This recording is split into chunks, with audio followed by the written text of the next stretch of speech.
Halo semuanya, selamat datang di podcast hari ini.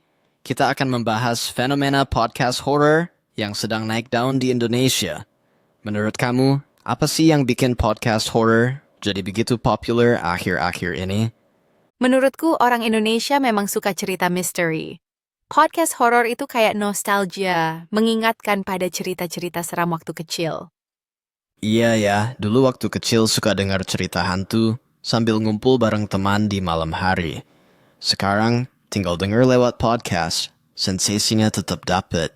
Betul banget. Podcast horor juga menawarkan pengalaman mendengarkan yang lebih intim. Suara, efek, dan cerita membuat kita merasa seolah-olah sedang mengalami sendiri. Ada juga sih yang bilang podcast horror bisa jadi teman begadang. Apalagi buat yang suka suasana menegangkan. Tapi, kenapa ya? Kadang cerita-cerita itu malah bikin susah tidur. Hahaha, ya itu efeknya. Kadang ceritanya detail banget, apalagi kalau naratornya jago bikin suasana mencekam. Jadi bukan cuma hiburan, tapi juga uji nyali. Kalau ngomongin narator, menurutmu penting nggak sih suara narator dalam podcast horror? Penting banget. Suara narator tuh kayak jembatan antara cerita dan pendengar. Kalau naratornya datar, ceritanya bisa nggak terasa hidup. Setuju. Apalagi kalau naratornya bisa menyesuaikan intonasi, bisikan pelan tiba-tiba, atau ketawa misterius, langsung merinding. Aku pernah dengar podcast horor yang naratornya tiba-tiba berbisik, padahal lagi sendiri di rumah. Langsung aja matiin lampu biar sekalian uji nyali. Waduh, berani juga. Tapi, menurut kamu, apa sih yang membedakan podcast horror Indonesia dengan podcast horror dari luar negeri? Salah satunya cerita lokalnya sih. Budaya horor Indonesia itu kaya banget, mulai dari pocong, kuntilanak, sampai urban legend kampung. Iya, dan kadang ceritanya tuh relate sama kehidupan sehari-hari. Misal, cerita hantu di kosan, rumah tua, atau jalan sepi. Jadi makin terasa dekat. Selain itu, bahasa dan logat lokal juga bikin suasana lebih dapet. Podcast horor luar negeri kadang kurang kena karena beda budaya dan setting. Benar, ada juga podcast horror yang mengangkat kisah nyata. Seperti pengalaman pendengar atau kisah misteri di daerah-daerah tertentu. Menurutmu, cerita nyata lebih menakutkan nggak? Jujur, cerita nyata itu lebih bikin deg-degan. Soalnya ada kemungkinan kejadian serupa bisa dialami siapa aja. Jadi, dengerin podcast horor itu kayak ikut jadi karakter dalam cerita.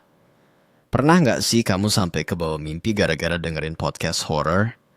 Pernah dong, apalagi kalau dengar pas malam-malam terus suara dari podcastnya tiba-tiba mirip suara di luar kamar. Langsung deg-degan. Wah, pengalaman yang horor banget. Tapi menurutmu, podcast horor punya dampak positif nggak buat pendengarnya? Ada sisi positifnya kok. Selain hiburan, podcast horor bisa jadi sarana pembelajaran. Misalnya belajar budaya lokal, sejarah, atau bahkan teknik storytelling. Interesting. Kadang cerita horor juga mengajarkan tentang waspada atau pentingnya menjaga sikap di tempat anchor. Iya, banyak nilai moral yang bisa diambil dari cerita horor. Walaupun kadang dibalut dalam kisah menyeramkan. Kalau di Jeta sendiri, mereka punya berbagai podcast horror dengan gaya masing-masing. Ada yang bergaya cerita, ada juga yang diskusi pengalaman mistis. Menurutku, variasi itu penting. Jadi pendengar nggak bosen dan bisa memilih sesuai mood, mau yang santai atau yang bikin bulu kuduk merinding. Pernah nggak kamu share cerita horor di podcast? Atau malah kirim pengalaman ke podcaster? Pernah banget, walaupun malu-malu. Rasanya seru aja kalau pengalaman sendiri bisa didengar banyak orang dan ternyata relate sama pendengar lain. Iya, bisa jadi ajang berbagi dan saling menakut-nakuti juga ya, hahaha. Bener, dan seringkali malah jadi bahan obrolan seru bareng teman-teman.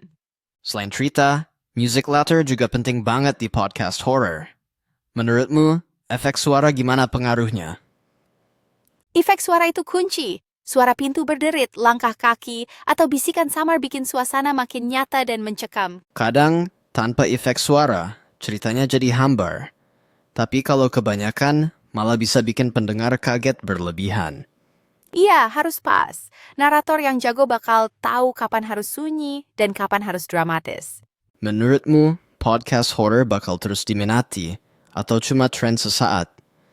Aku rasa akan tetap diminati, asalkan creator terus inovasi. Cerita horor itu timeless. Selalu ada yang suka dan penasaran. Setuju, apalagi kalau bisa menggabungkan cerita lama dengan sudut pandang baru. Bisa jadi makin menarik.